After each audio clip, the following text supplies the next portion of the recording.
Oh, whoa. Uh-oh. Some people are concerned that they might have to go a long period of time without getting outside food, either because of shortages, price increases, or a supply chain crisis. Well, I'm gonna show you a solution right now. You see this tote right here? This tote is capable of feeding you breakfast, lunch, dinner, and yes, every time you wake up to take a piss, your prostate swells up like a balloon. But this 15-second Vicks... Wait, she doesn't even have a Wait, what do prostates even do that women don't have them? It must be something reproductive, I guess, right? I feel like the only thing I've ever heard about men's prostates is they get cancer. They make the coom? I thought that's what your testes and seminal vestige, whatever bullshit, and... It's an accessory gland in the male reproductive system and a muscle-driven mechanical switch between urination and ejaculation. It's described in gross anatomy. Is there ungross anatomy or clean anatomy? Huh. Okay. Before we get to that, I want to give everyone a chance to... You're going to have to reset your camera. Yeah. You want me to do that now? Yeah, do that now. And then before I give you a chance to do the shout out, I'll do my introductions here. All right. Hey, everybody. Time for me to get very real with you. Uh-oh, we're getting real. I shipped way too many Mother's Day gift boxes to Amazon. I'm not even talking about, oh my God, we're having a crazy sale. You know, boing, buy yourself. Like, if I don't move through at least half of what I sent there, Coffee Brand Coffee is going out of business. That's how bad it is. So I marked them down 10. I'm only making maybe $15 on these. So I marked them down $10 today. It is a Mother's Day gift that has our very popular Coffee Brand Coffee, our Colombian roast, a yogurt-covered pretzels, our chocolate-covered espresso beans, and our delicious honey sticks. I'm hopefully asking people to, Mother's Day's next weekend, to click this link, which I'm going to pin. Yeah, I really made a huge mistake. I'm not going to make a video about it, a standalone video about it, till it gets closer. But I made a huge mistake, and I'm hoping that you guys can think of this as not just supporting the channel, but also getting your Mother's Day gift out of the way. The link is in the description as well as it is here. I'm hoping that I can get you guys to dive into this Mother's Day gift box and really pick up a bunch of them. Yes, I am absolutely serious. I'm just going to be totally honest. My cost on these boxes after Amazon fees is close to $80. I made a huge tactical error. It's my first time. So I was like, I'm going to jump into Amazon. Do you think if there's a liberal majority in the Supreme Court, they should take back the immunity ruling? Absolutely yes. That ruling was a catastrophe. It was way broader than it needed to be. It was wholly inappropriate. It wholly fails the Supreme Court's arbitrary political questions doctrine, all that bullshit. I think it was a ridiculous. I think that that should be immediately gone. So as soon as we have a liberal majority on the Supreme Court, which I think could happen as soon as 2060, we should get rid of that. And I want to do these gift boxes to try and get by. And I was fine making $20 per box if it meant new customers. But now I've marked it down 10. I may have to mark it down, more. But I'm hoping, like, literally everyone can, if you have somebody who needs a Mother's Day gift, or if you have someone, your girlfriend, or if you just want a coffee gift box, I'm hoping that today you'll buy. There's a $10 coupon you can clip, and then everyone who buys it, please come back and leave a review. Bad judgment by me, 100% mistake, very, very bad. And I don't have any other way to put it. 2 years ago, we sold 2,000 gift boxes. This year, I said, well, if we sold 2,000 or 2,500 2 years ago, we should be able to sell Amazon. We should be able to sell 5,000 on Amazon. Wrong. So far, we've sold about 400. Now, Mother's Day is only a week away, most of the purchases will come this week and next week, but I need a massive day. I need a massive day. It has the chocolate-covered espresso beans, the honey sticks, the yogurt pretzels, and 2 bags of our delicious ground coffee. I don't care about the K-Cups. If I don't move, I need a massive day. It has the chocolate-covered espresso beans, the honey sticks, the yogurt pretzels, and 2 bags of our delicious ground... Wait, where is this guy from? Is he somewhere up north? Biggs? 2 Biggs? I heard that. Is he Canadian? This motherfucker. Biggs? ground coffee. I don't care about the K-Cups. Oh, is he from Wisconsin? Would make sense. If I don't move these, literally, Coffee Brand Coffee is in huge trouble. Like, big trouble. I waited and waited before I told... If I sell 3,000 of the 5,000, I will survive.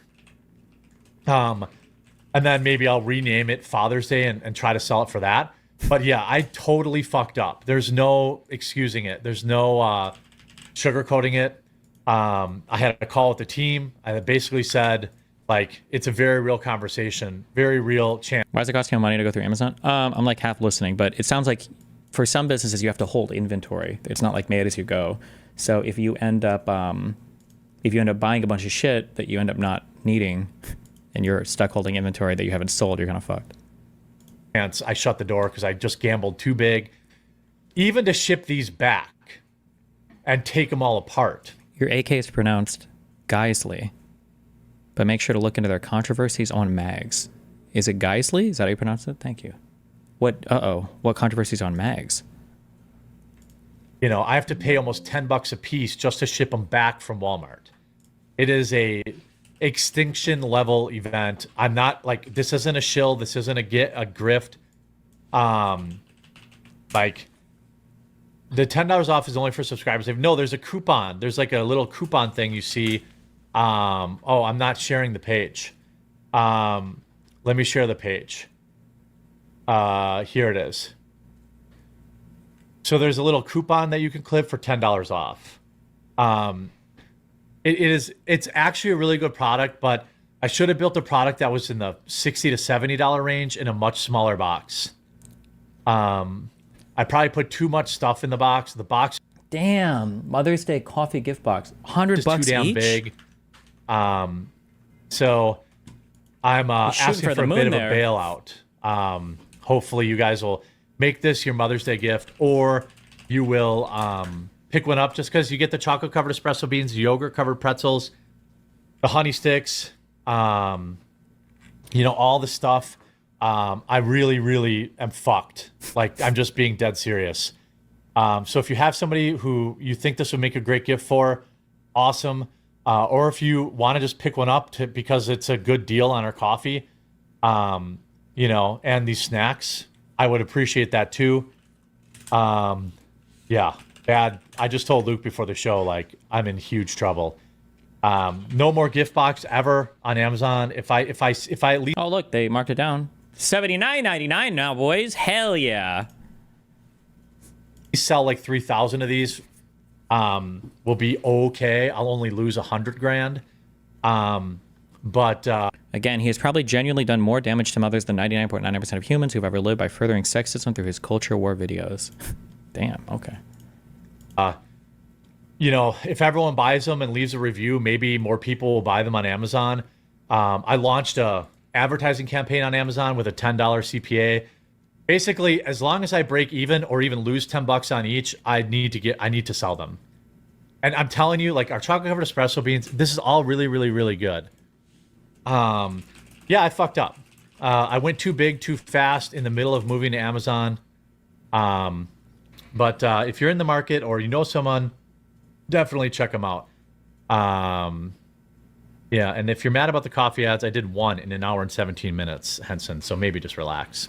Oh. It's not Amazon's fault. It's my own fault for overestimating and taking too big of a gamble. So you should have just bought the dip when Trump started the tariff thing. Yeah, I should have. Should have. Absolutely. Bought the dip. The dip? What, the dip? Is that an inverted dip? But if you don't drink coffee, I'm not going to tell you to just buy it if you don't drink coffee. But if you do, or you know someone who does or whatever, check that out. Let's bring Luke back in.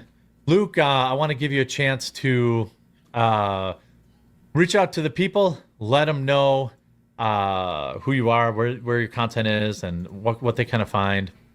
Yeah, thanks. I appreciate it. Yeah. I appreciate all the support of independent media.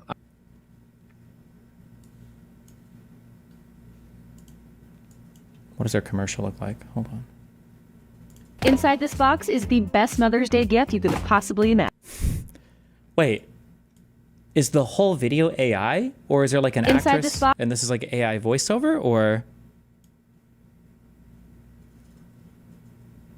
Box is the best Mother's Day gift you could possibly imagine. Moms don't want flowers or generic junky gifts from big box stores, and that's why you should consider a Mother's Day gift box from Coffee Brand Coffee. A premium selection of fabulous snacks and coffees that any mother would love. From chocolate-covered coffee beans to yogurt-covered pretzels, and one of my personal favorites are these honey sticks, which is so great to use in the Coffee Brand Coffee teas. She also gets this 003 roast, which is like a great daily roast, and if she wants to switch it up a little bit, it comes with a blueberry cobbler blend, which actually smells and tastes like blueberries. All of their coffees are freshly ground and roasted, so you can ensure that mom is getting the best The vid was probably filmed in non-English language? What? No, the lip syncing is perfect. quality possible. So if you have been stumped on what to get mom for Mother's Day, look no further than Coffee Brand Coffee. All right, listen up, shoppers. I've got a hot tip that'll save you from buying. Would you buy that coffee box? Seems nice. I'm going to be honest. Maybe this is my autism speaking. If I'm going to get something from somebody and they want to spend a lot, just get me like a lot of the thing that you know I like.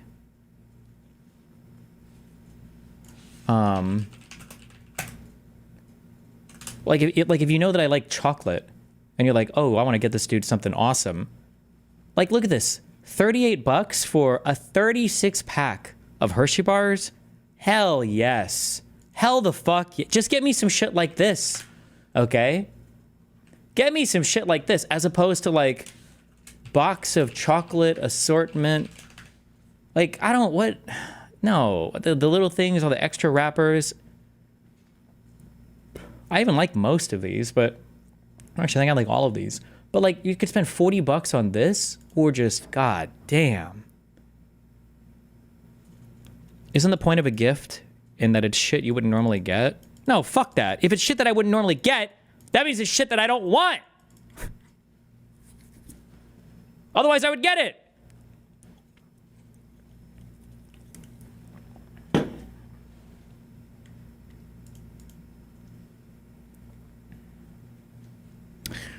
Do you think you pushed back as much against the settlers in the West Bank document as you generally do when listening to pro-Palestinians talk? Yes. The only issue is that when I say people who are the crazy settlers deep into the West Bank are fucking crazy, everybody in my chat just kind of agrees with me. There's like one dude that disagrees all the time in Kick Chat. Is his name Blue David? He's like my ultra-Zionist fucking guy in that chat. But nobody really disagrees with me, so I don't want to talk about it much more. But then when I say shit like Hamas is crazy, there'll be 400 people that come out to argue more. So the impression is that I'm fighting way more against the Palestinian narrative than the it's Blue John, sorry, than the Zionist one. Why aren't we seeing more resistance for former presidents and candidates? If they don't act now, all except Obama will be too old / dead to do anything in the future, whereas Paul Ryan and Bush? Well, Paul Ryan wasn't a president.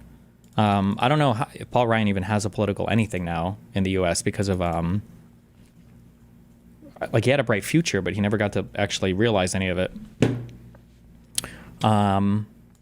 Obama's been out making speeches. Bush, I think, didn't Bush say he wasn't supporting Donald Trump or something? Like, I thought it was a pretty historic statement for a president to make that comment. I feel like past presidents have been talking more than I think they probably ever have, that I'm aware of in U.S. history.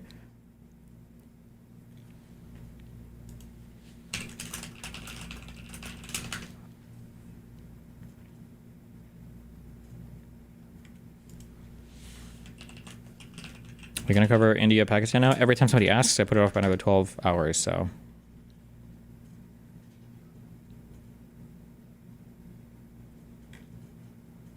Did you see the exchange between France and Israel on West Bank colonies? Nope.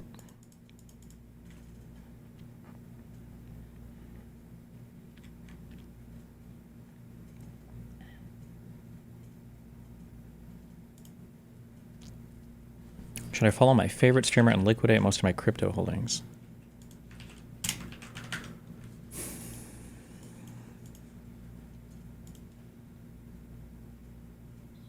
What percentage of your saving are in crypto? Please don't ask this because it's going to make my parents upset. Guess what percent of my liquid? I'm no longer adjusting the volume. If things are too quiet, I'm going to sit there and you're going to suffer through it until you harass everyone else on the internet to turn their shit up, okay? I am tired of how much shit you guys gave me for my audio shit for fucking ever. And it feels like every other streamer that I listen to, their volume is so fucking quiet. So I don't know if my audience is just autistic or you guys are deaf or how I'm the only one with an audience who makes me turn my shit up. Okay, fuck you. Net worth I hold in crypto. I'm just curious what you guys think.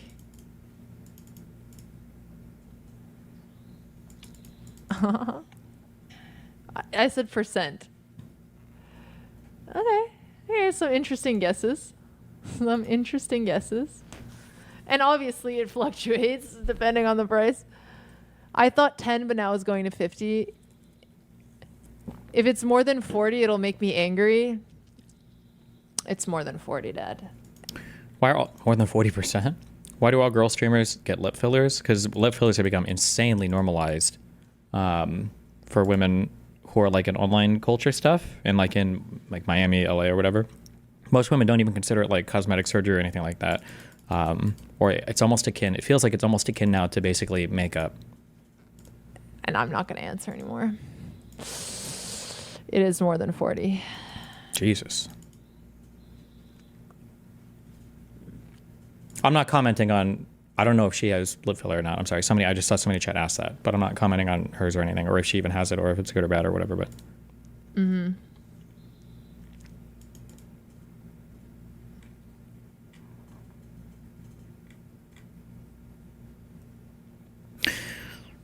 Gather Old and Kick Chat said, Destiny, Dean is live on YouTube if you want to try and chat, bait a DGGer to donate to him to get him to read it out.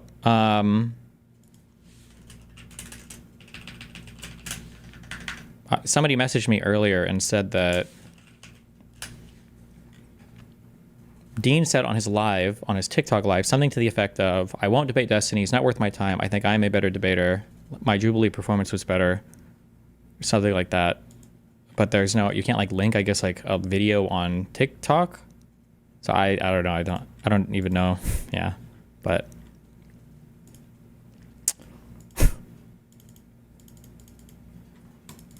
somebody told me that also. So maybe that person is completely lying and misrepresenting what he said.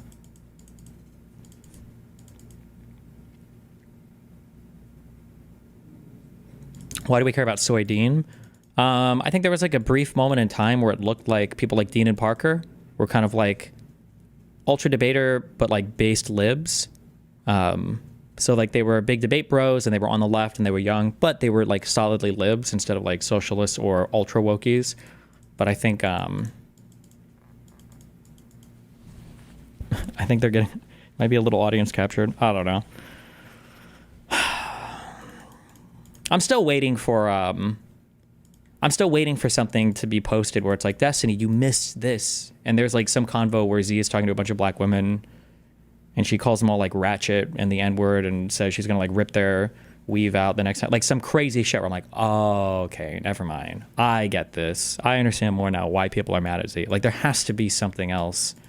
But I don't know.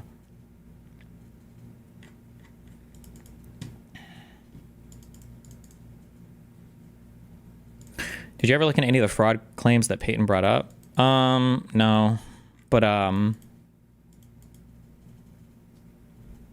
mean, she won that case on summary judgment. So I mean, like, what? I don't know. Fucking, I got my own shit.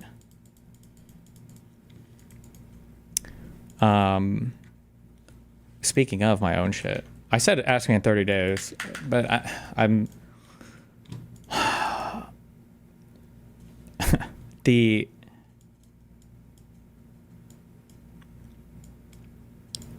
Hold on, let me.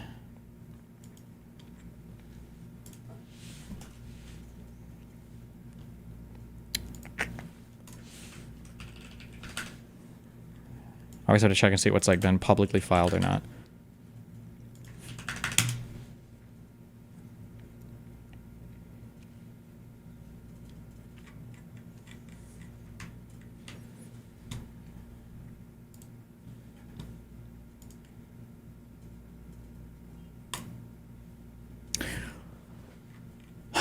Okay.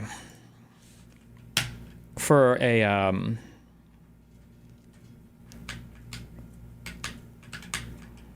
where are we at?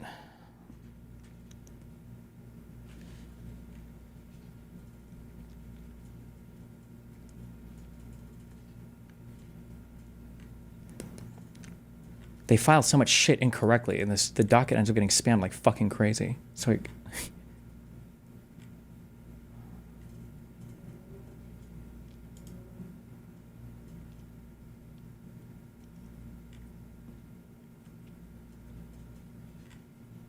what was the last thing that I read on here? It would have been their it would have been in support of their preliminary injunction. Would it be plaintiff's reply in support of motion? Would it be this here? Why doesn't it say how many pages this is? Did the judge not sanction them? The judge hasn't like done much yet. The judge has only intervened in our case or had a hearing for one thing, and that was for the temporary restraining order, which they were rightfully chastised for because everything about it was stupid.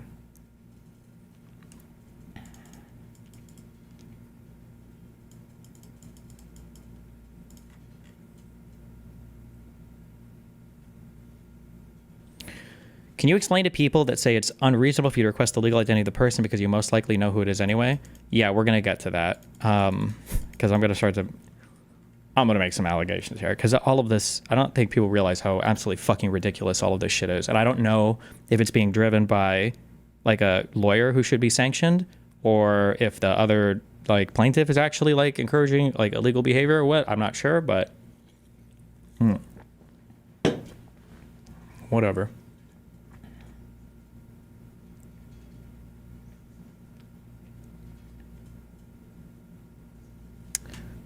Okay, hold on. Let me download some of these. Let me buy these documents that I have in my email inbox. Yes.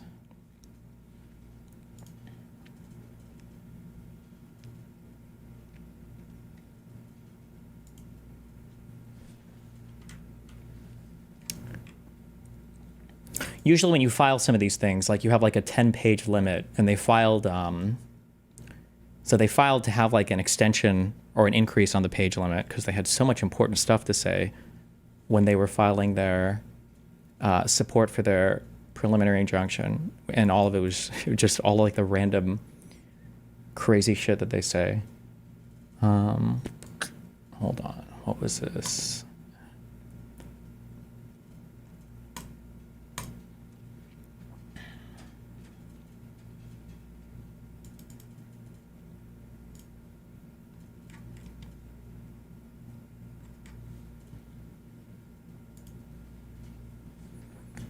Was it this one? Plaintiff changes amended evidentiary objections to declarations of dependent. Okay.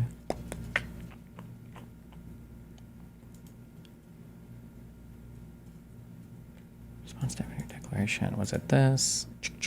Hold on.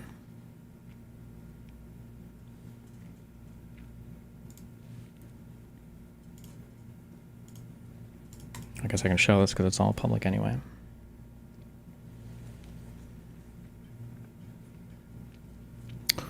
How do you feel about every single one of your friends besides Dan dishing you on something so fucking retarded?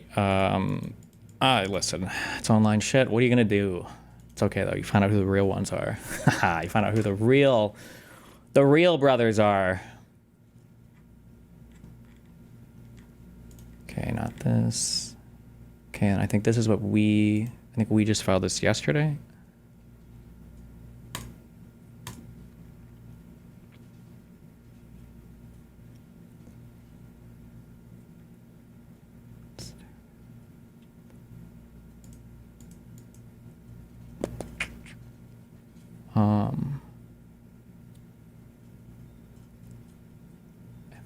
Wait, where's the notice submitting amended certificate? Wrong event. Nice. Okay.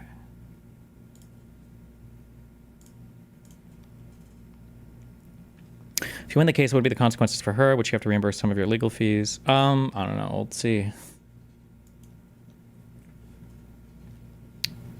Where is the I'm just trying to find the. Where's it like their 20-page filing for the preliminary injunction? Oh, it was this plaintiff's reply in support of motion. Okay.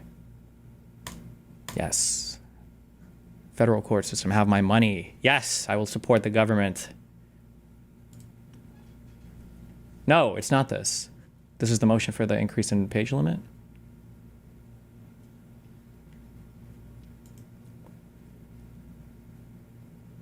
Okay, this is the response.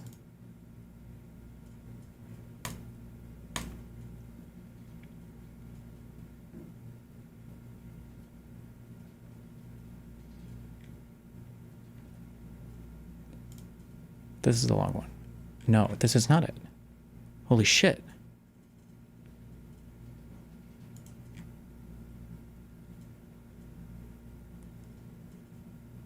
Filed by, this is me. Am I fucking retarded? Hold on, I am. Okay, what did you link me? Response and, no, it's not, I'm not looking for our response. I'm looking for,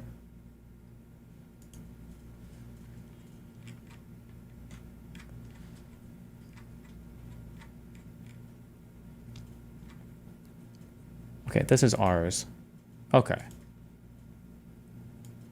Okay, this is our big reply to their preliminary injunction request.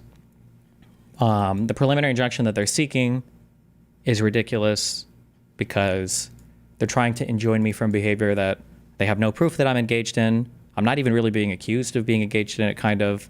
And everybody knows that I'm not engaged in it. So like the big things that they're looking to enjoin are things like the current distribution of this video on certain websites that I have no control over, but they're trying to enjoin me from doing it, so it's fucking retarded. We had our big response to that.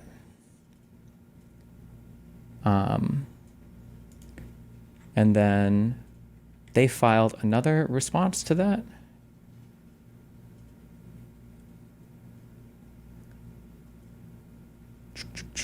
Well, I read this one on stream. I'm looking for the last thing I read on stream. Apply and support a motion. Response and support. Okay. Is it? Okay, fuck it. Let's just.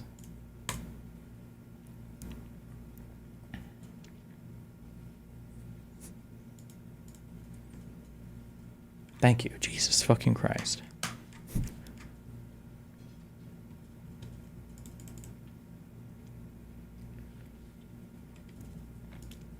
Okay, this was their big meme.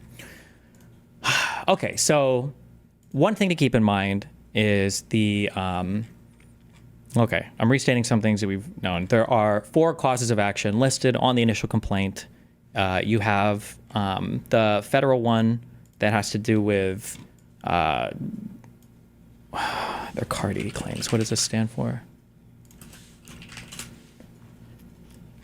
Fuck me, whatever. It's the federal statute that has to do with sending material from one person to another without consent of the person to transmit the material. Nothing to do with revenge porn or recording. It's just like a transmission, basically, to an individual as well. It doesn't have to be published anywhere publicly, but it's a transmission from one person to another, basically, when the person who was involved in making the video didn't want that video to be transmitted to another party, to a third party.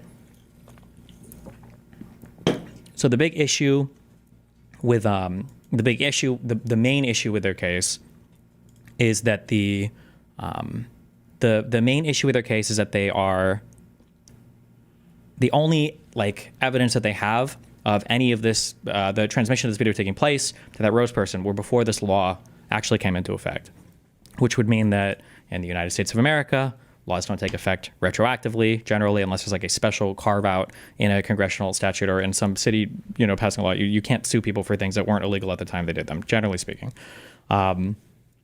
So regardless of the factual matter of whether or not anybody was okay with anything being sent, before even getting to that, you would say that this case doesn't have a leg to stand on because there's no evidence that actually happened when the alleged activity was illegal. So that was one of the things that we called out in our response to their preliminary injunction, basically saying like, hey, the complaint is a fatal flaw.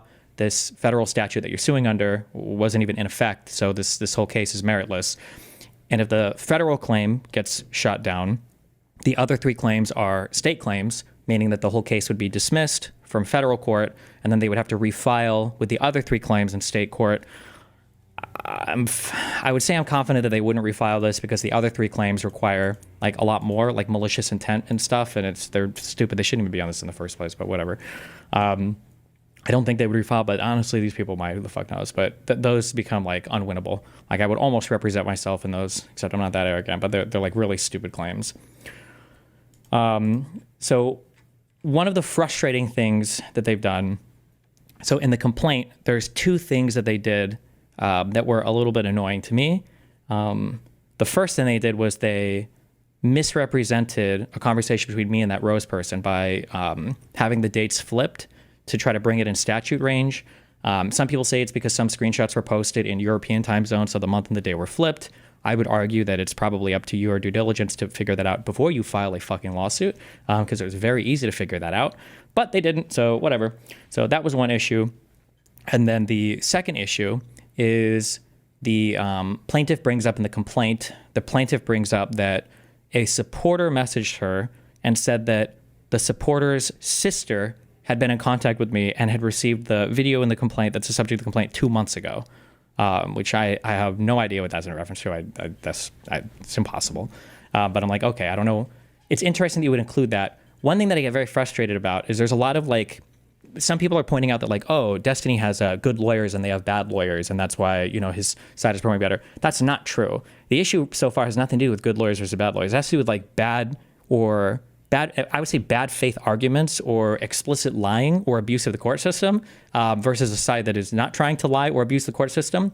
So for instance, when they filed this complaint initially, there's absolutely no reason why they shouldn't have had all of their affidavits or all of their declarations in line. That's very easy to have done prior to filing this complaint. Sometimes you can make the argument that like the publicity of a lawsuit or something like that maybe would open up maybe something before even discovery where somebody else would want to jump in and file an affidavit or a declaration, whatever it may be. But all of those arguments are completely destroyed due to the fact that plaintiff decided to make a huge Substack post publicly beforehand to maximize the amount of attention that this entire ordeal would get. And she already said in her complaint that there was a message from a supporter who said that their sister had received something. Okay, so they already had all this, despite the fact that they lay this out in the complaint. So there's 2 huge issues that I have, okay? One issue is that they made a bunch of claims in the complaint that they didn't attach any evidence for, like light evidence. I'm not saying you have to like prove any, but they're like, there are no declarations, there were no affidavits, there were no nothing. And then 2, they want to talk about or bring in so much stuff that's not a part of this complaint. Nothing having to do with any other person is relevant to the complaint that plaintiff has filed against me. Despite the fact that, and I don't want to bring up names or anything, because some people obviously have a lot of issues or whatever going on, but if you know anything, you'll figure it out. But like, there's at least one person who's tweeted like several times, like, I don't know why my name keeps getting brought up in this complaint. I'm not a part of this case. I don't know why they keep bringing my stuff up here. I'm not a part of this. But plaintiff is, for whatever reason, just likes to keep adding a bunch of other shit in here, which is not part of the complaint. You're not supposed to do that because it's extra shit, especially given the fact that like plaintiff literally asked for an extension on the page limit here so that they could file a 20-page support of their motion here as opposed to the normal 10-page, just so they can include a bunch of other stupid shit. Okay, so sorry, I'm venting. So before I was kind of covering this objectively, reading it, giving my perspective objectively as objectively I can. Okay, now I'm complaining about at this point, I feel like this is just bad behavior. Okay, so a few bad behaviors is they keep bringing up, okay, warning for children listening. Okay, careful. They keep bringing up evidence over and over again that is not supporting the thing that they keep alleging. Okay.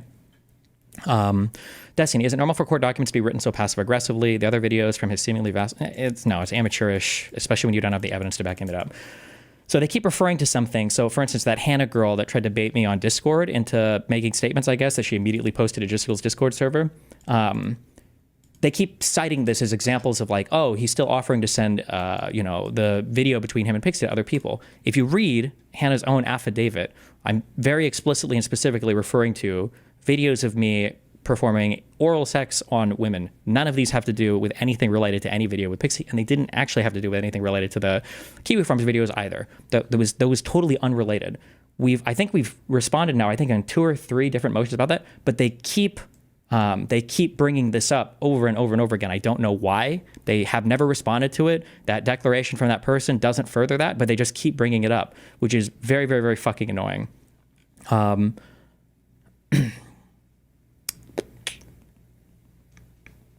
They're also very eager to say, like, well, hold on. Sometimes defense is bringing up stuff that's not relevant exactly to the case, even though they keep bringing up insanely random, stupid things.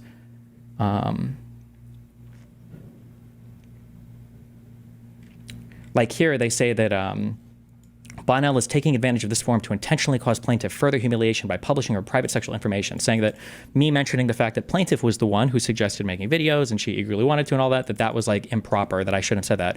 And then in their next claim here, they say that I don't know why Stephen is implying that we said 15 witnesses came forward to say that they'd received videos of Pixie. We were just saying that 15 people told Pixie that Bonnell had randomly shared videos with them that weren't related to her. Then why the fuck is that being brought up in this complaint? That has nothing to do with any of this, right? Why? But whatever. Okay. I've gone over all of this kind of. I feel like opposing counsel is acting in insanely bad faith. Wait, I said that it's. No, bad faith. We'll get to the insanely bad faith shit.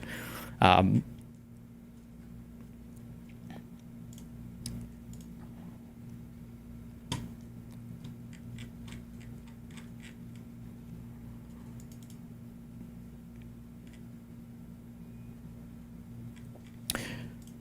of the annoying things that they did, do you have avenues to complain to the judge? We'll get to that. Ask me that in 10 minutes, okay? One of the very annoying things about this, aside from the fact that they keep ignoring, over and over again, like all of my responses to everything. Wait.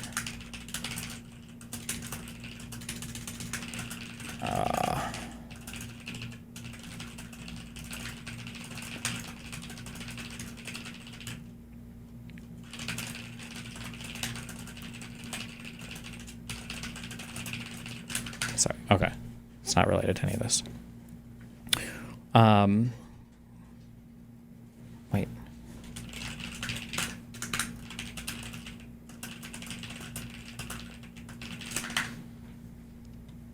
At Destiny, would it not have been best to do a joint suit with you against Kiwi Farms? If you were actually concerned with holding any of the like the more disgusting parties involved with this accountable for like actual revenge porn or whatever, then absolutely. A joint suit would have been much stronger. It could have been a mass tort. It could have been a class action. There would have been way more resources dedicated to it. The chances of getting the feds interested in it would have been way higher. The pressure on the other parties, I don't even know if Kiwi Farms would be a called out party here. I don't feel like way strongly about that claim, but against the actual person who did all of the public publishing, absolutely, like civilly and criminally. It could have been much stronger, but that's all fucking completely now fucking in the shitter.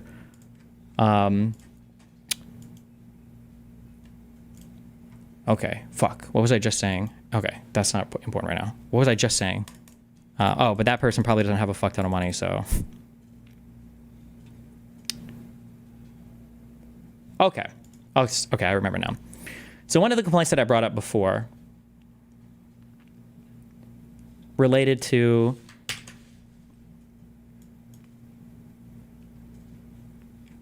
the big 20-page bullshit that they filed. Oh my God, fuck me. Is that, so they know that their complaint has a fatal flaw, meaning they haven't met any, or they're missing one of the elements to the federal statute. Remember, an element is a necessary part of a thing, okay? They're missing one of the elements of that statute, meaning that none of the behavior that they allege happened were even in date range of the statute. And if that's the case and that element is gone, that means that cause of action is gone, which means that the court lacks subject matter jurisdiction to hear the case, which means the case gets dismissed. In a response to our response to their request for preliminary motion or preliminary injunction, they bring on another magical declarant. I won't say her name because they tried to file it redacted, but I believe in the redacted filing, they called this person Abby MC, So who knows who that is, I guess. Okay. There are a few annoying problems with this filing. Hold on. I'm trying to see what is public on here. Oh, yes. Please, God. No, stop.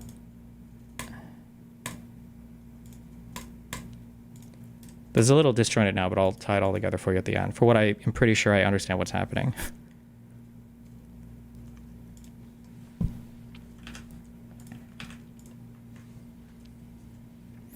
Destiny, is it not worth it just because you can't pay? I don't know how it works if you can't pay penalties or settlements.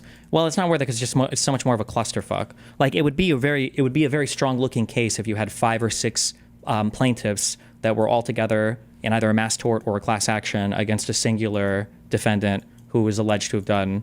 And you would go on the mens rea here. You would say like an actual like revenge porn like publication who could still do the same thing over and over again. By the way, that would be a very strong civil case.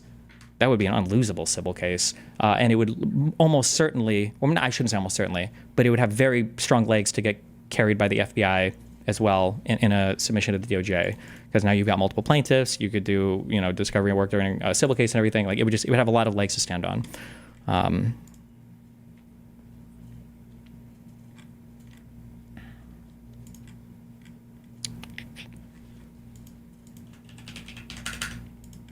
Okay, hold on.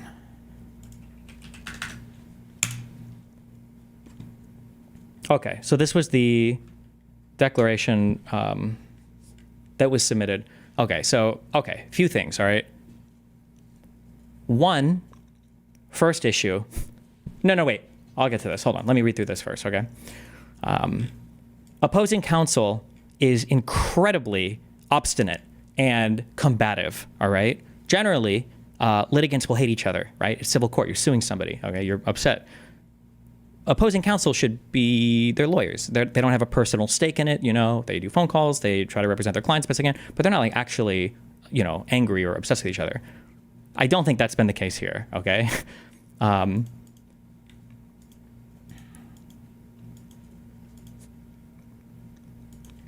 think we filed yesterday a statement in response to, as part of their 11th hour submission to try to save their preliminary injunction and the entire case, they bring in this other person whose name is redacted. Okay. When you redact somebody's name or when you file something under seal, okay, just to be clear, that filing is protected from the public. It's so that the public can't see it. You can't hide shit from the defendant, okay? It doesn't work. I don't even know why I have to say this because it's so obvious. You can't have anonymous and random witnesses or accusers come forward and not reveal that person and throw them onto cases at the 11th hour to claim that they're willing to testify or whatever without the other person even knowing who it is to be able to defend themselves. Like, it's fucking retarded. And I would call it a procedural violation, but it's also, like, it's more than that. Like, I don't know if it's sanctionable behavior, but it's like, what the fuck is happening right now? So we filed a response, okay. In connection with her motion for a preliminary injunction, plaintiff moves. So moving means that you're filing something with the court, a motion, movement, motion, LOL. Plaintiff moves to file under seal 3 anonymous declarations. Plaintiff's motion should be denied for 3 reasons. 1, plaintiff failed to meet and confer prior to filing her motions. Okay, so again, I don't know how it's shown in TV shows, but like, you don't typically just file something with the court and the other party's like, oh, fuck, we got to read what are they talking about? Oh, shit. You have meet and confers beforehand. Remember, the court is here as kind of like a mediator, especially pretrial, to kind of like help both sides file stuff and get everything on the record. You should be having meet and confers in between filings to figure out, like, well, what are you guys going to file? Okay, well, this is probably going to be a response, and then we'll have this on the record. You're not just supposed to be randomly throwing shit into the docket to see what happens, all right? So 1, plaintiff failed to meet and confer prior to filing her motion. So that means that they filed something. They filed a redacted filing without us even knowing who the person is. And then 2, plaintiff refuses to identify the names of the declarants to defendant Bonnell's counsel. Okay, we'll get to that. And then 3, the federal rule and statute upon which plaintiff relies are not applicable here. At 7:59 p.m. EDT on Friday, plaintiff's counsel emailed the undersigned stating, pursuant to local rule 7.1 subsection A3, we are meeting and conferring on the following motions. Motion to file under seal certain documents and its proposed order. Motion for leave to exceed page limit on reply memorandum, because they wanted to file an extra long, insane reply instead of just a normal 10 pages. The documents to be filed under seal are certain statements by witnesses, which purpose is to keep their names out of the public. You and your client will know their identities, because you have to. Duh. I apologize for not reaching out before. It's been an intense week. What are you doing so much with your time? Why are you taking this case on if you don't have the time or resources for it? They already used this excuse to be 6 weeks late in filing for their TRO, which the judge excoriated them for. It was stale. It was kicked, like, if for no other reason, just because I don't even know if she analyzed much of the merits of it. It was just stale. It was 6 weeks old. How are you filing a temporary restraining order 6 weeks after your complaint? But whatever.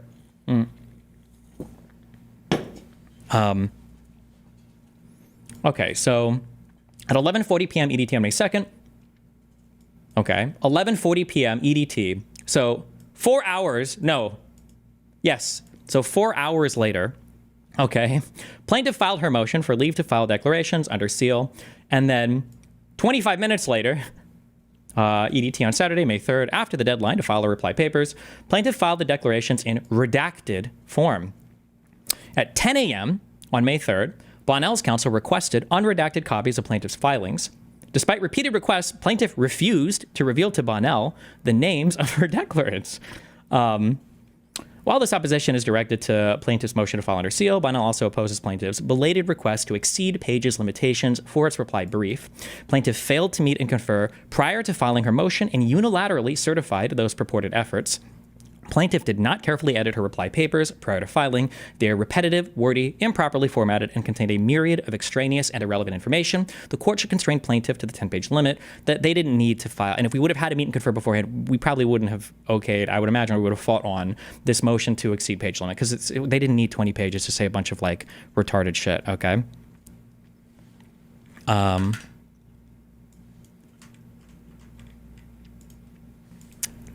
Okay.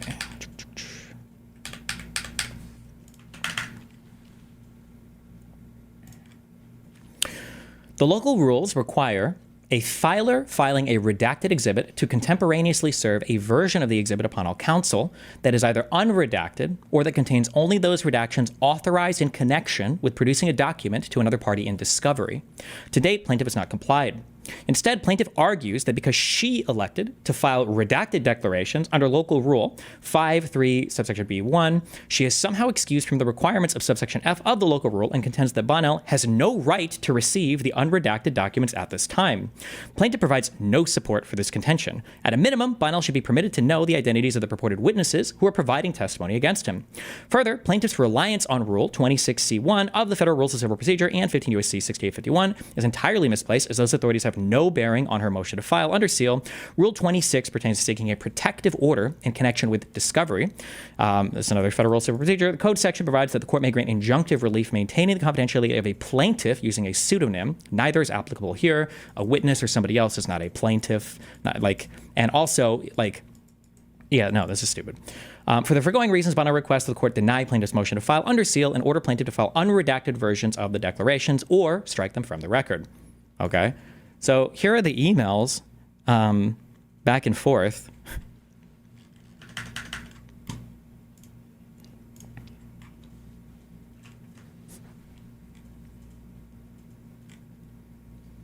So this is from their lawyer on May 2nd.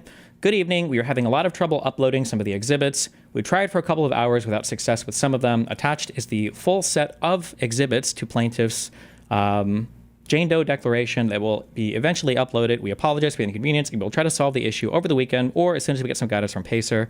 Thank you. And then obviously my lawyer says, can you please provide us with, unfortunately,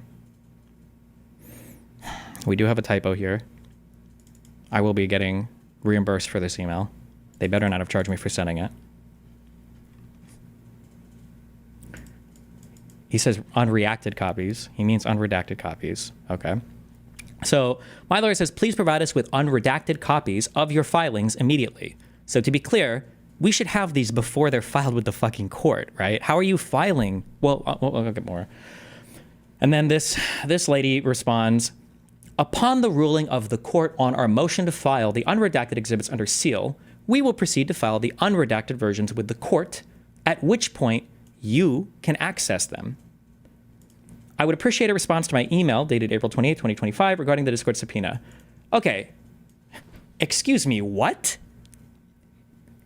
You don't get to file anonymous claims that you've unilaterally redacted with the court to make publicly available to support other motions that you filed.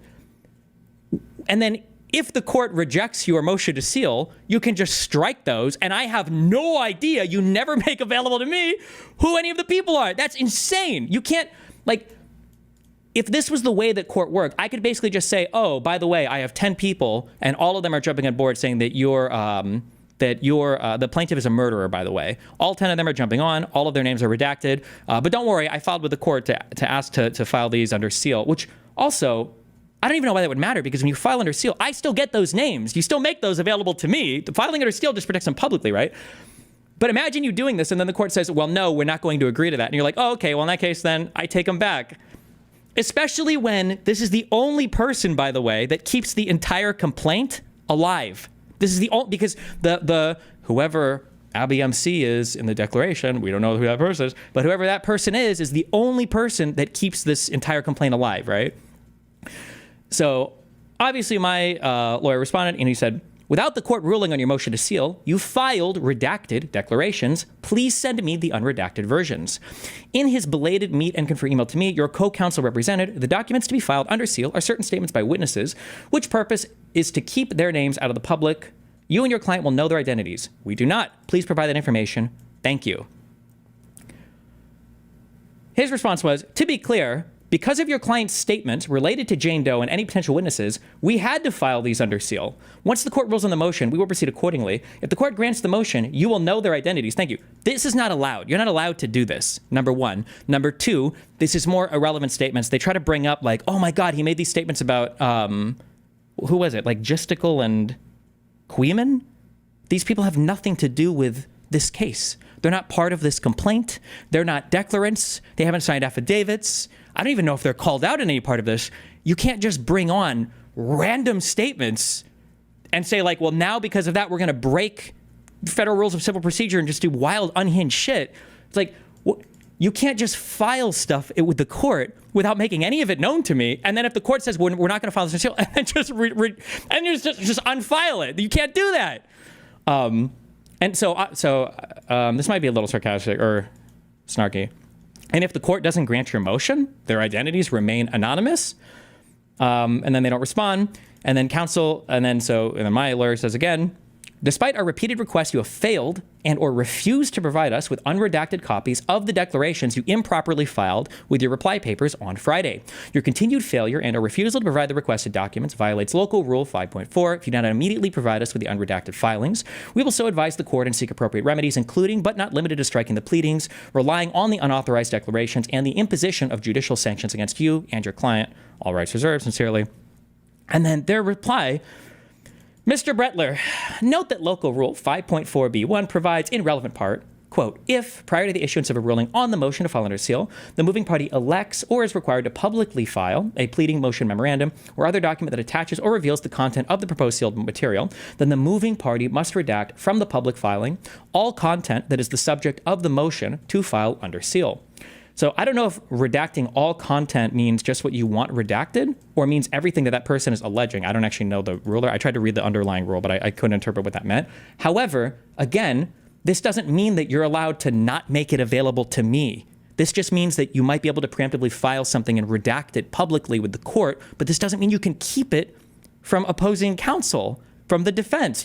It's like a fundamental rule in U.S. legal system that you're allowed to be confronted with your accusers. Because remember, we're in the discovery phase now. Who am I even supposed to request discovery on if I don't even know the names of the people that are supposedly, witnesses or people that are supporting plaintiff's claims? But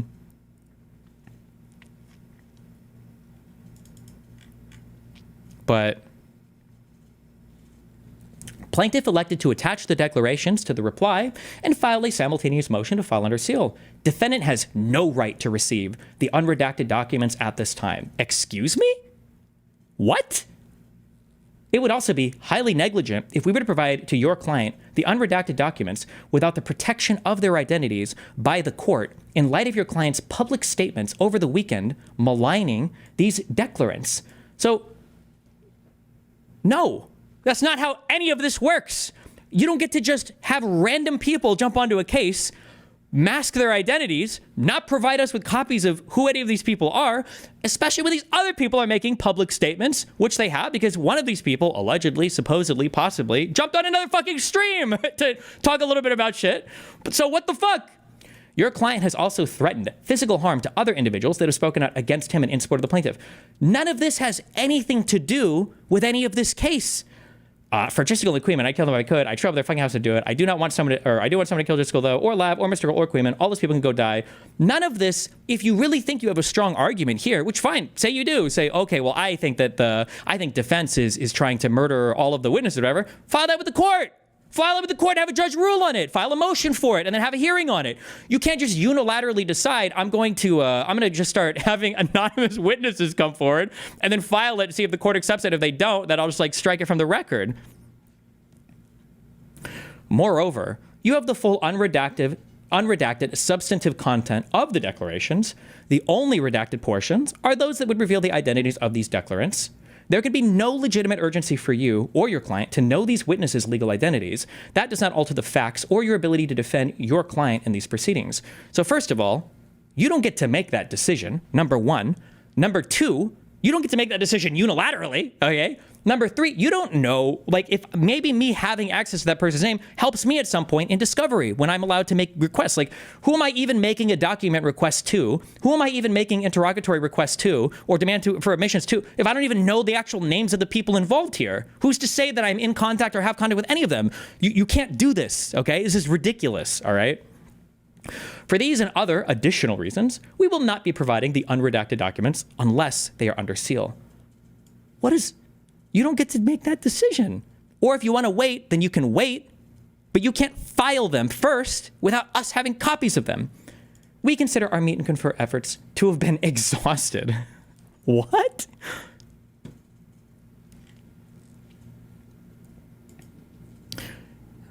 At Destiny, I think he said he'd only submit things if it was the case that he could remain anonymous. I heard Jessica say that on the stream last night. So here's a stronger statement I will make. I thought about saving these, but I don't even know. I'm honestly so over all this shit. I think there's a lot of very bad behavior going on behind the scenes related to this. I already have all of Jessica's contact info, and I've already served 2 opposing counsel discovery requests related to him. And I know a lot about conversations that have happened, and if I don't get copies of all of those, that will be relevant to all of these proceedings going forward. And that's true for several people involved that either think they're clever or cute or don't know that I'm aware that other people are involved in this. But here is my really annoying thing related to this. Okay. This person, whoever screen name AbbyMC is, that's making this claim about getting the video that's the relevant subject matter of the complaint from me, I think that this is all a lie. I think that all of this is perjury. And my conspiratorial thinking is the reason why these were filed redacted was to keep the name of the person out of direct hands of us so that the person could perjure themselves without accountability. That's what my feeling is. We're going through the discovery process right now, and I'm complying legally with all of my obligations that I'm supposed to meet for everything else.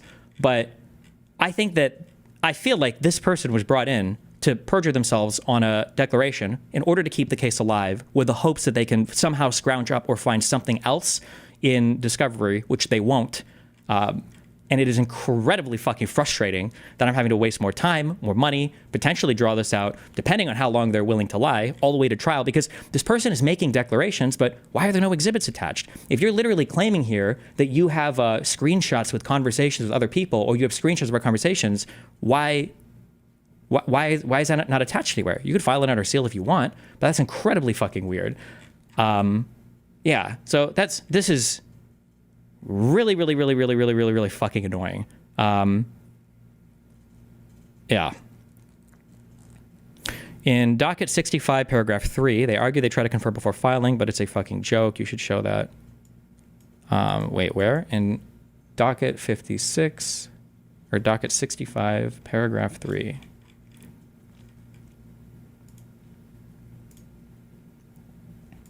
Stop.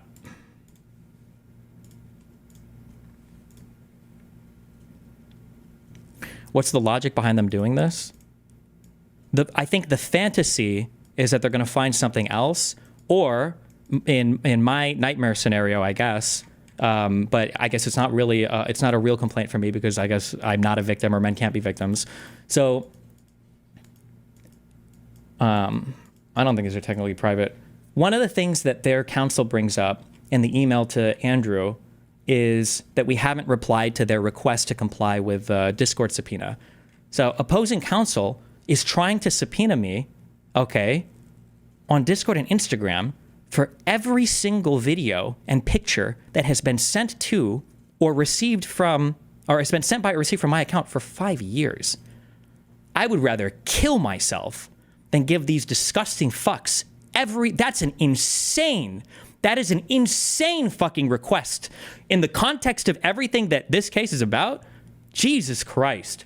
But that was the Discord subpoena that they replied to. I'm never complying with that. What an unbelievably broad and disgusting request to make of you. But like, Jesus fucking Christ. Yeah, everything about this case is just like so fucking gross. Okay, sorry, you said docket 65, paragraph 3.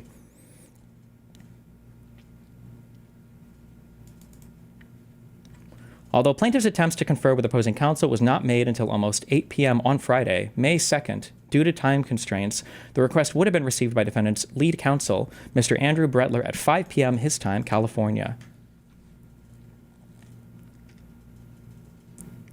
Wait, what? Although plaintiff's attempts to confer with opposing counsel was not made until 8 p.m. on Friday, the request would have been received by defendant's lead counsel at 5 p.m. his time, California. Okay. Doc 44 was not filed until 10:49 EST. So they made a request to meet and confer at 5 p.m., okay, California time, and then less than 3 hours later, they filed? Jesus Christ.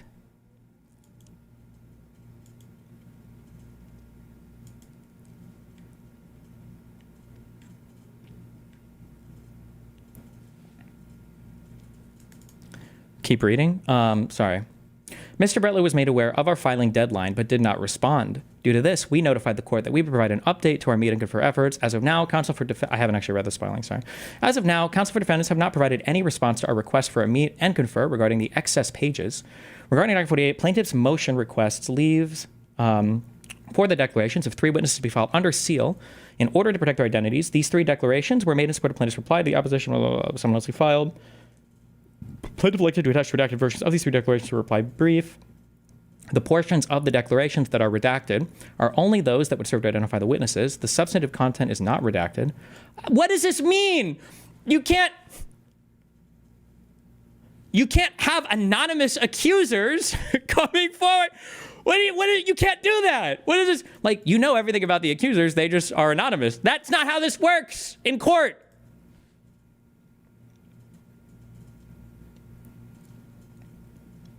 On Saturday, May 3rd, 2025, defendant's counsel, would this be the next day? Yeah. Mr. Bretler responded to the meet and confer request regarding our request to leave, or for leave, the file, responded to the meet and confer request regarding our request for leave, the file, the 3 declarations under seal, I think there's a typo there, by demanding that the undersigned counsel immediately provide him with unredacted versions of the 3 declarations. As of now, various communications have been exchanged, but no consensus has been reached. The undersigned counsel has communicated to Mr. Bretler that pursuant to local rule 54B1, he will receive the unredacted versions of the declarations after the court approves of the motion at docket 48 and they are filed under seal. These declarations contain highly sensitive, private, and confidential information regarding the non-consensual distribution of sexually explicit materials and related communications involving the witnesses. Excuse me, none of that is the subject of this case. None of this is relevant to this case. Plaintiffs and other individuals. These witnesses only agree to provide their testimony if their identities can be kept private under the protection of the court. Okay. This makes more... I didn't read this before. This makes more sense now. Oh my God, I just had a fucking brain blast. Some people have been communicating with me privately that... should I... Actually, I don't give a fuck now. They shouldn't be talking to me privately, and you should be communicating only through your lawyer. And the fact that they've been communicating with me privately seems to imply to me that there is a heavy amount of pressure with opposing counsel to elicit what I would say are obviously false statements in order to keep this case alive. And I think that is unfucking believable. I think you look forward to showing up in the next court filing. It feels to me like opposing counsel is in over their heads, don't work in this area of law at all. This Joan Peters person is some kind of immigration lawyer from Puerto Rico, and this other guy, I guess, is just I don't even know what law he does for everything. Maybe car accidents. I don't know. But they're in way over their head.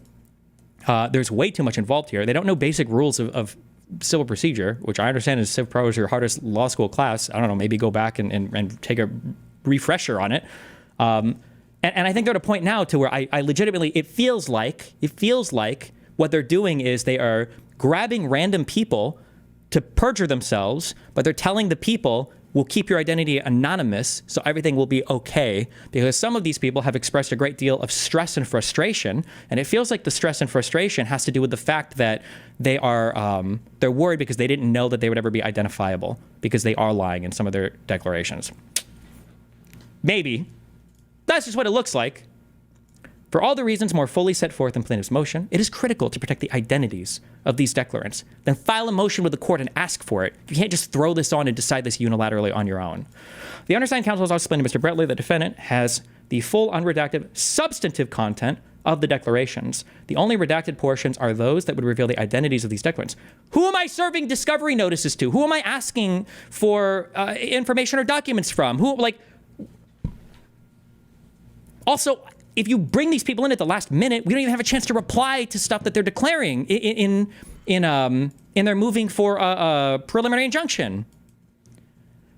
There could be no legitimate urgency for a defendant to know these witnesses' legal identities. That information does not alter the substantive facts or counsel's ability to defend his client in the proceedings. Excuse me, when these witnesses are alleging that I've sent them some kind of material, how can I even know the answer to this question without me knowing who the people are that are making the allegations? Excuse me, what? Or counsel's ability to defend his client in these proceedings. As of now, despite repeated efforts, the parties have been unable to resolve the issue. Accordingly, plaintiff's updated certificate of conferral is set forth below as follows. Another thing that these guys haven't responded to, that I think we've raised this issue 2 or 3 times, they keep claiming that I've engaged in the deletion of evidence and the spoliation of evidence, which, by the way, I think is one of their motivating factors for getting people to tell lies about messages I've sent them, because I do back up all of my messages. I do have archives of everything that I've deleted, and I can see exactly the messages that some of the declarants claim to exist that I know for a fact do not exist on the exact dates and the exact times that we were communicating with each other. And I don't know if they think that I am just lying when I say that, but keep in mind that plaintiff has accused me of deleting evidence over and over and over again, despite never requesting a single document from me ever, despite never requesting any of this evidence from me ever, and despite not seeking any of the proper spoliation remedies ever. And also, they haven't responded to the fact that if you are telling me that I've engaged in spoliation because I'm deleting messages on Discord, why don't you account for the messages that your plaintiff has deleted on Discord? Because they have, and they've gone back and edited stuff on January 20th, 2 days before serving me with a preservation of evidence request, which I would say is a clear demonstration of bad faith. And if they can't provide me with copies of the conversation from their perspective beforehand, then I have no idea how the fuck you can accuse me of spoliation when your client is literally doing that. Anyway, okay. But, sorry. There's like so much paperwork and everything in the background for stuff that I have to respond to, stuff that I have to reply to. It's these huge lists of like demands for admissions, and if I don't, then I have to say why I don't or whatever, and like all of these interrogatories. It's just so much shit. That's what I've been doing in my free time at night or in the morning. It's just a lot of shit that I respond to, plus all the money on the legal representation, all of this. But this is incredibly fucking annoying to me because for whatever reason, even if I felt aggrieved in the beginning of all this, because I think that the start of all this was stupid, you know, whatever the fuck, it is very fucking annoying that I feel like now they're engaging in what I feel is sanctionable behavior. But what the fuck do I know?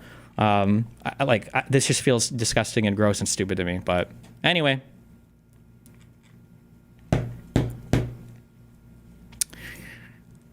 There you go. She's actually editing messages. I might even have that in a public filing somewhere, but yes. I think I attached a link of an example of a message that was edited 3 months earlier. I think it was a message in November that was edited on January 20th, because you can see, it shows you in Discord when the message was edited. So it was the day they decided to file that lawsuit, or the day they decided to file me a notice to put me on notice for a lawsuit, that they began editing messages in their Discord. So.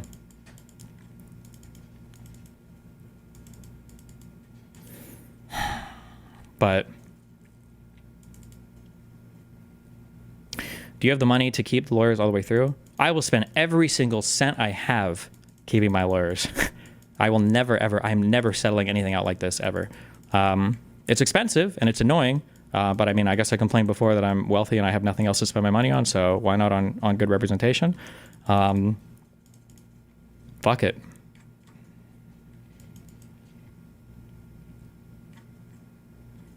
How much is this whole legal thing sending you back? I think I've paid, around 140,000 at this point. So, you know, it's like crashing 4 new cars into a wall.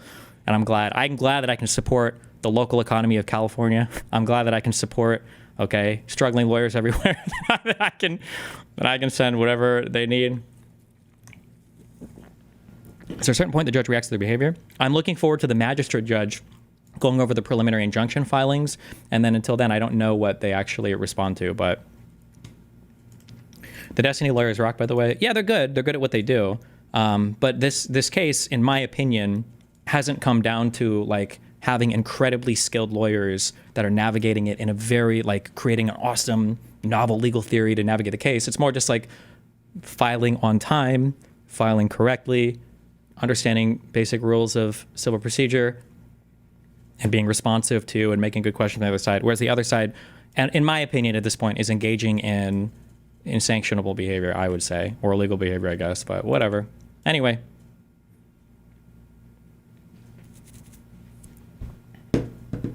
Why not fundraise for the legal fees? I feel like I make too much money to do fundraisers. Just watch my Kick. That's my fundraising. Can't you sue for the legal fees since this is clearly in bad faith? I mean, I would hope that if enough of this behavior continues to pile up, that I can do, that I can ask, I don't know if it would be like anti-slap or something, but that maybe I would be able to recover some of that, but who knows?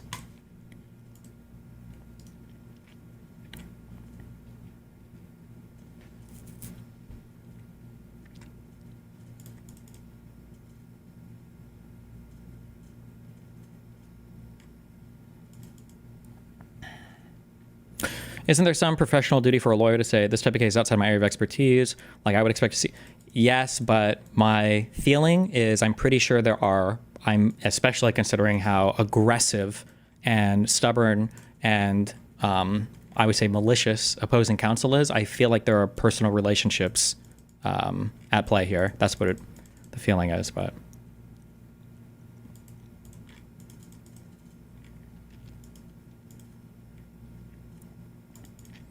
How much research you do on lawyers before you decided on the ones you chose?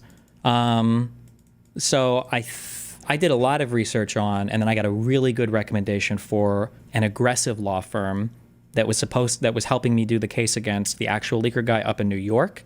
And then when Pixie decided to threaten the case and then file the case against me, I asked them, okay, well, you guys obviously are on the plaintiff side of this. Who are the best defendants? Who do you think does really well on the other side? And this is a really well-connected New York law firm. They recommended Andrew in that law firm in California, who's been exemplary so far. They've been really good. I have zero complaints. So, yeah, but they're just very expensive. But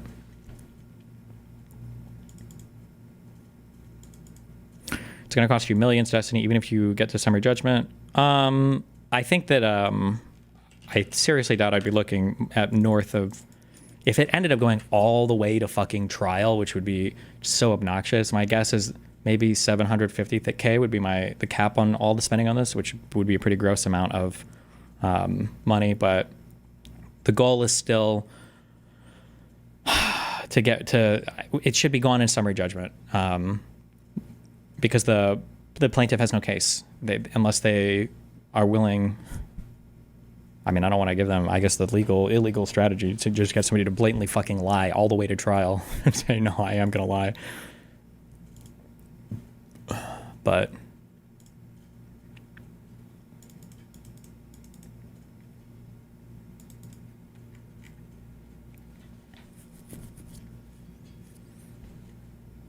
how does payment work for this? Do you pay them per each time they have to do something, or bulk at the end? Every month, I think generally law firms, usually initially you will pay a retainer.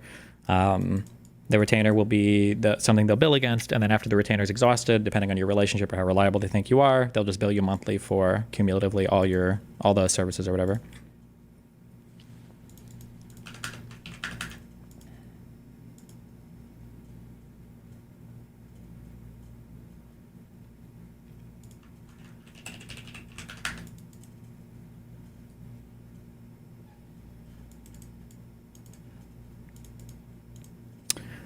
So how does this work if this goes to trial? Can the people giving them affidavits just refuse to testify?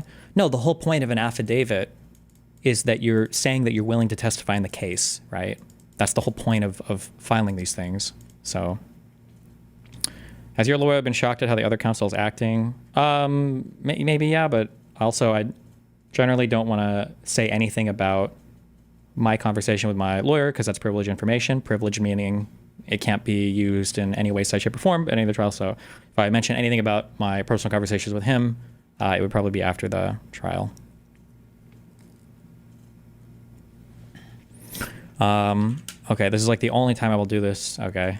The only reason I'm just covering this is so that there's some perspective of mine out there, because there is so much other bad coverage of this. I have spies everywhere, okay? So I see Gesticle, and their Discord is all in cope mode right now, obviously. So he's spamming in all caps.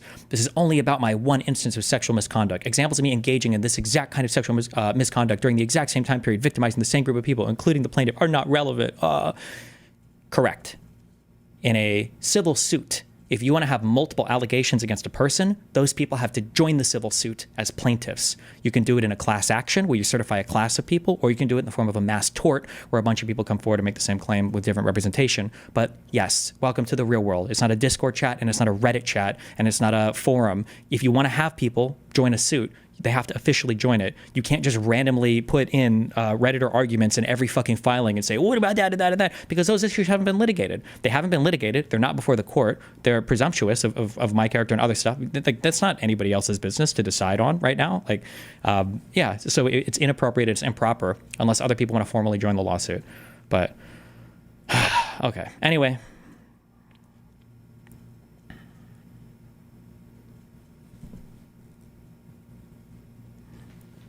Would things be different, meaning plaintiff would have a much stronger case if the alleged actions happened after the date that law went into effect? Potentially. I mean, well, at the very least, the lawsuit would have legs, so they could sue. But the issue is that, in my opinion, and this would be, I guess, partially for a jury to decide. Obviously, the internet has their opinion. But the issue is that what they want to do is they want to invoke all of the damages that plaintiff has suffered as a result of not my action, but another party's actions. And the other party's actions is making this published on a website like Kiwi Farms. But that other party isn't named anywhere in the lawsuit. So to hold me accountable for all of those damages would be incredibly challenging. You're dipping into concepts in legality called proximate harm or foreseeability. So what you would have to argue is, and you would have to do this very cleverly and very carefully, you would have to try to argue that me sending the video to another person, it should have been foreseeable that that video would leak to somebody, would leak to the public at large. But that would be incredibly difficult because, one, you would have to claim that it was foreseeable for me, but not foreseeable for plaintiff, number one. And then number two, you would have to claim that it was foreseeable And I did it knowing that I would be immensely harmed as well, which is incredibly weird. And then you would have to argue the proximate harm is mostly on me, despite the fact that the at-large publishing of the internet was done by another party. It's just, even if they had that, and even if they were to theoretically win or get like you wouldn't call it a conviction, a favorable ruling saying, okay, well, we think that this statute was broken, we do hold the defendant accountable. When it comes to calculating damages, there's going to be a big question of like, okay, well, which damages do we calculate? And that gets very complicated because, like I said, I haven't published any of this publicly anywhere. You haven't brought up any of the parties that have published it anywhere, and plaintiff made a huge tactical mistake of exploding the lawsuit prior to actually filing anything. They didn't file an anonymous lawsuit under a Jane Doe, under a protective order, where they could have filed the entire thing under seal, which would have kept their damages claim much stronger. Because obviously, if it were to go to court, one of my counter retorts is going to be, and I have all the views for the videos over time, hey, look, this video had 5,000 views. After plaintiff made their Substack, this video has 60,000 views. How can you assign damages to me when the person publicizing this so much is incurring their own, they're essentially increasing the damage to themselves. And if you look at all of the underlying case law, it's a new law, right? It's 2023, I think, is when it became active, or end of 2022. It's a new law, so there's not much case law on it. But if you go through and you read these cases, you're not going to find any example ever of plaintiffs publicizing their own leaked material prior to taking any of the defendants to court. It's just, but whatever. You know, what do I know? I'm fucking retarded, I guess. Anyway.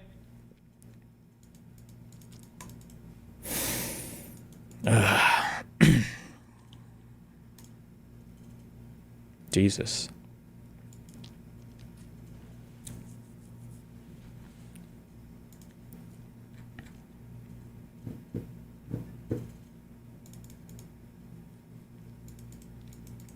So can you summarize the stuff happening with Gisticle? Are you going to sue him? They're a Canadian person, so I don't even know, number one. Number two,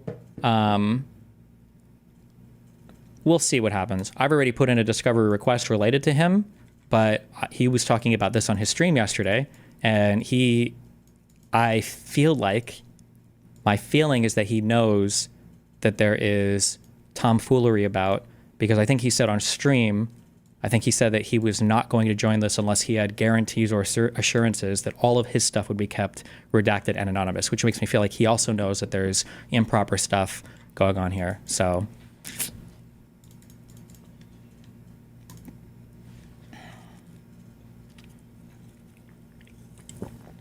if you lose a lawsuit, do you consider a convicted felon? No, this is civil stuff. You would just lose a lawsuit. What are you restricted from doing while the case is going on? Nothing. Well, I mean, it's hard to work with people publicly, although I guess I'm talking to more people, apparently they don't care that much, but. Does this first-hand exposure to legal system make you appreciate the justice system or be frustrated by it? I mean, I appreciate it. I'm frustrated by opposing counsel's behavior, but I feel like they're, I mean, they're just acting insanely, so.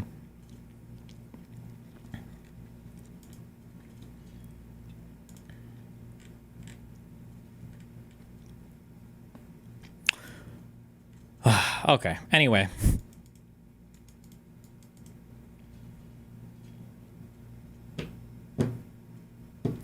Will you be able to make a statement on exactly what you've done wrong after the case, or is there a good chance that it will be dismissed due to the lawyer's incompetence? Everyone still calls you a rapist after it.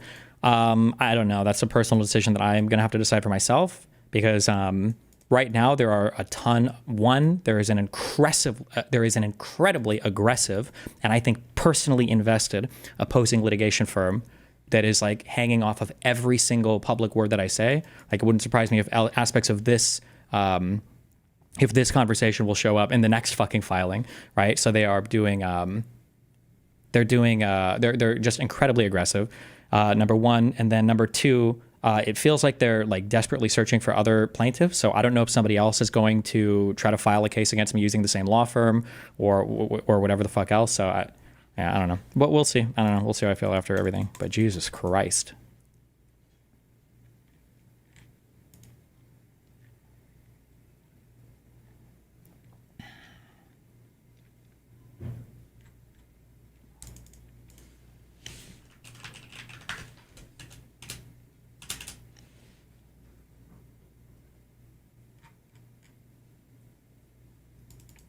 How often do you speak to your lawyers? Are available? They're very available. I speak to them as little as possible because you get charged for conversations.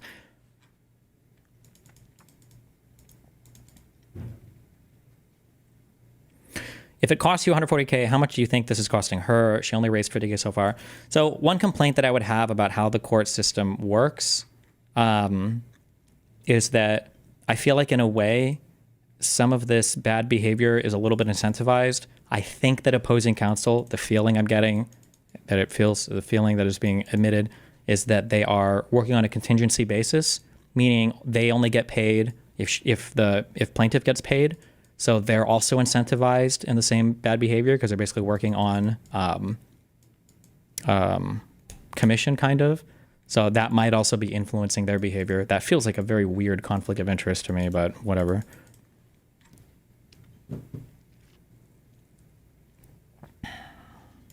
Do we have a timeline on when they would next meet with the judge? No, that's what I kind of keep pushing for questions about. The next thing will just be this ruling on the preliminary injunction. But apparently there's not necessarily a timeline on that, so.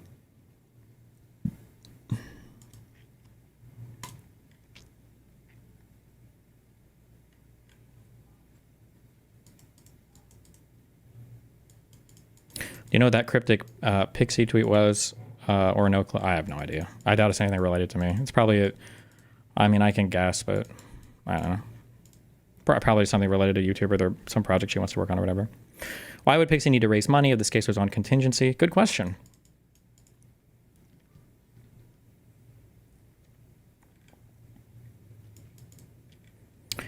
Since people are saying shit publicly and going on streams, at what point does it become okay to start just leaking shit? I mean, you can leak whatever you want. You're always fine to leak whatever you want.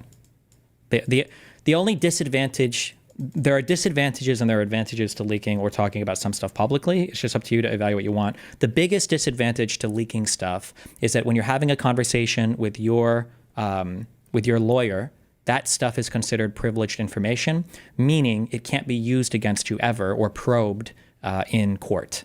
So like, let's say that I'm talking to my counsel, okay?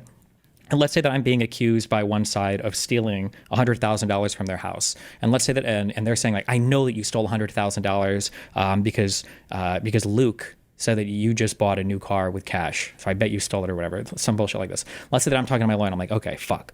One thing that I'm really nervous about, and I don't think the plaintiff even knows this. I was actually at their house on the day that they said that the cash got stolen. So I'm kind of nervous about that, right? But let's say that they never figure that out or they don't know that or nobody alleges that. That's fine. But they can't subpoena or they can't on discovery say, I want to know everything you've said to your lawyer. And then your lawyer says, well, just so you know, my client told me he was at your house on the day the money was stolen. You're like, oh, fuck. Now I'm fucked, right? Because obviously if that was the case, then you could never confer with your lawyer because your lawyer is really just supposed to be an extension of yourself, right? So one of the big reasons why you wouldn't want to leak anything is because you're losing some of your attorney-client privilege if you do leak that stuff. And then there could be other reasons too, or not, depending on the case. It just depends.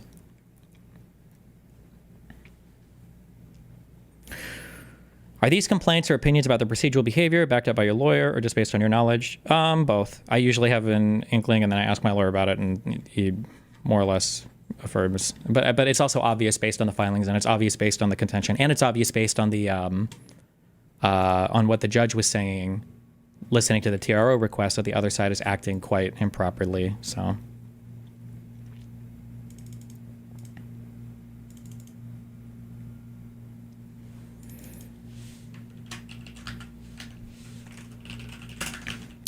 Okay, I think last question. Somebody earlier said, why did she follow through with a lawsuit when she could have had you help her with her personal expenses like school and shit? Surely any lawyer worth their salt would say, yeah, just do that. The issue is that the amount of money that she wanted was at least 1 or 2 orders of magnitude higher than anything I would have ever. There's no world where there is a 7-figure payout, even if I lose the case, even if the jury fucking hates me. Like, there's no world where that is ever the payout. So 1, the request for the payout was way too high, number 1. Number 2, in my opinion, now there's not like a civil cause for action for any of this, and I don't know if any of this rises to any kind of whatever afterwards. I would say very obviously, I think that plaintiff was extorting me or blackmailing me. I think that all the elements of that crime are very easily and very clearly met. They were trying to compel me to engage in a behavior that I wouldn't have engaged in otherwise by threat of publishing some sort of private information that would have been humiliating or detrimental. And in exchange for keeping that private, there's a huge sum of money requested or some other thing compel that you would normally do. Because plaintiff contacted me prior to ever contracting a law firm or anything, I think it's very easily, it meets all the elements of extortion or blackmail. Extortion, I think, or maybe it's blackmail, I don't remember. I don't even know what the difference. One of those two, but all the elements I feel like are easily there. And so, okay, and then also I think that I think that maybe they think, so one, I think that she probably got gassed up from people saying like, oh no, like he's rich and people win millions and millions of dollars from these lawsuits all the time. So I bet, you'll get millions and millions of dollars.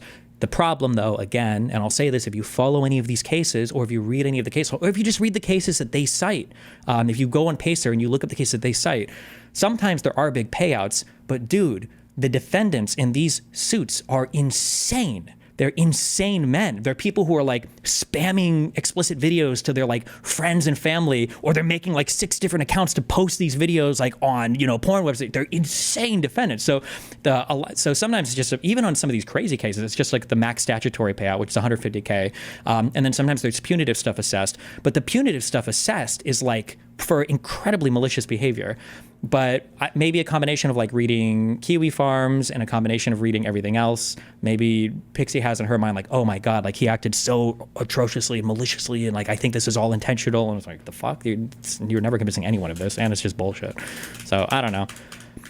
And then on the last thing is maybe in her mind, because I'm probably going to end up spending a lot more on this than what she could have asked for. Maybe I'll just settle with her because maybe I'll just settle because I want to avoid the legal costs.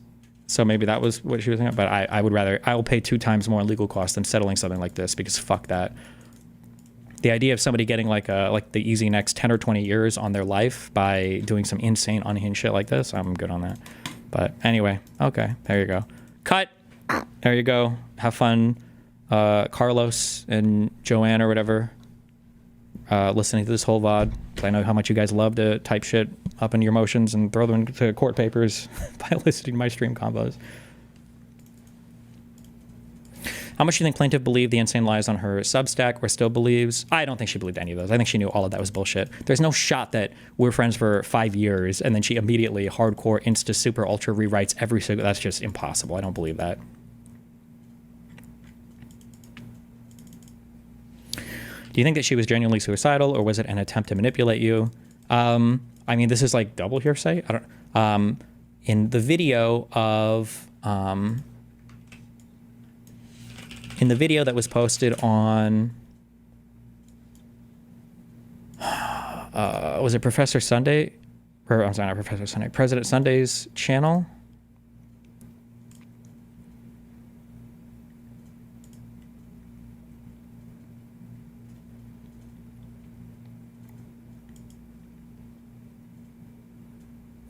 Oh, shit. Wait a second. Oh, wait, hold on. What, is there a link to like the thing that I published?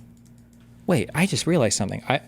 Despite the fact that everybody claims otherwise, because people think I'm legitimately, I guess people really do think, or some people I think, I don't know if it's my haters or what, think I'm actually insanely fucking arrogant. I do pass shit by. I pass everything I publish by my lawyers first. Some people are like, I bet he's stupid enough to think that he's smarter than his lawyers, and does like, fuck no, I'm not fucking retarded. Why would I even risk that? A pretty good assessment of how smart I am. I would never risk anything that stupid. But I just realized, I wonder sometimes when I'm referencing things that I put in a first draft of a statement and not the actual thing that got published now.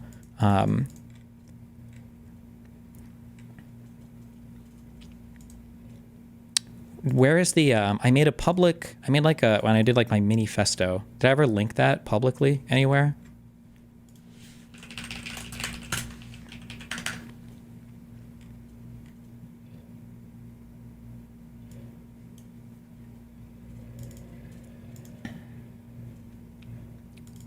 Oh wait, hold on.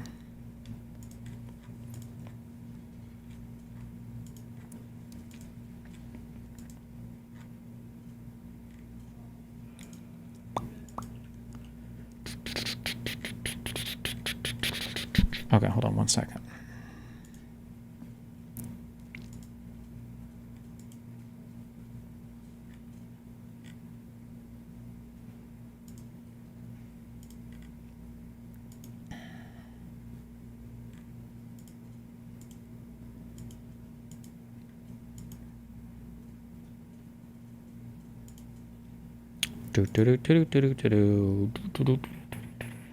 Okay, so the main things that make me wonder. So, like, for instance, when Pixie was talking to people that she knew that I was in contact with, she's saying things like, this is where I believe the extortion shit is, like, pretty clearly maps on, right? I'm going to decide my next course of action of what to do with him or with myself and him based on how the conversation goes with you. Unless you decide you don't want to talk to him. Basically, I have my plans and course of action paused, and we'll choose something depending on if he agrees he has to make up / repent for the action and wants to work with me to find a way to do that, or if he doesn't feel that way. I don't want to talk to him myself because I feel like I tried explaining, blah, blah, blah. A little anxious voice telling me to prepare for the worst. I'll have to start thinking of more extreme / nuclear options to deal with, but I'm trying to avoid spiraling down. Basically, that, and I think the next part of this message is basically saying that, like, don't worry, I won't kill myself immediately. I'll wait for the holidays or whatever. Basically saying that, like, depending on how my conversation goes with Erudite, if it's a bad conversation, she'll kill herself. But the weird thing was, and I don't have access to these messages firsthand, but I'm sure they'll be produced in Discovery because that's how this works, right? Were her messages to Aaron, I'm sorry, so this is like double hearsay. These are Aaron's messages to President Sunday saying, Pixie was threatening to kill herself to him, but she told me this wasn't serious. It was just to get his attention. So, like I said, I've had the feeling that this has kind of been like a plot since at least December 9th. But like this would be like a pretty big conspiracy. And like I've said before, that I generally, I don't usually believe in like big conspiracy stuff without like a lot of evidence, because it would be pretty fantastic for that to happen. But I don't know. I feel like I've seen a lot of weird shit, and there's like a lot of connecting stuff that is moving in a certain direction. And yeah, but hey, you know, who knows? We'll see.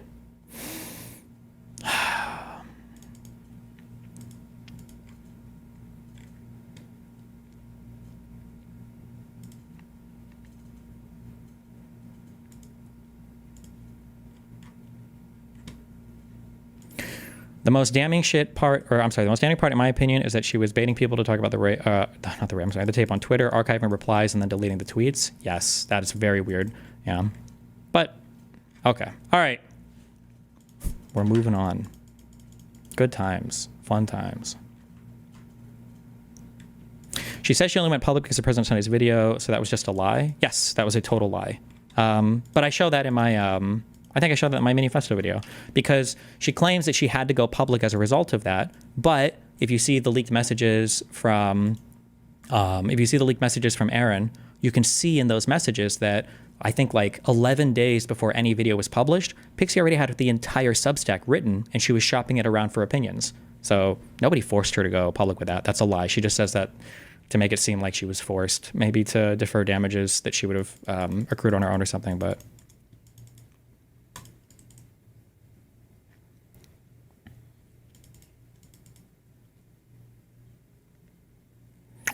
How are messages in Discovery proven to be real without platform confirmation? I mean, you take them to be true. If somebody's producing a message closest to its original form, then you just assume it's true. If it was like a criminal case, you might be a lot more stringent about things. But I mean, if I submit something and somebody's like, I don't trust this, it's edited, then I mean, I guess we can... I don't know what you want to do at that point, because anything literally can be edited. I can bring a witness to testify that it's a true and real message if you want, but I mean... Yeah.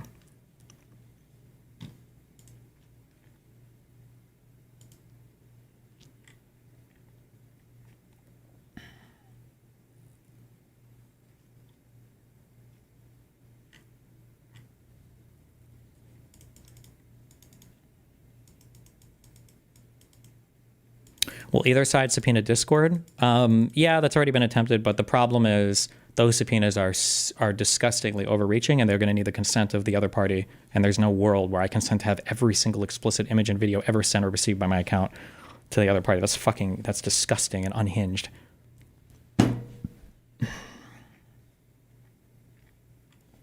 Our silence means... Okay.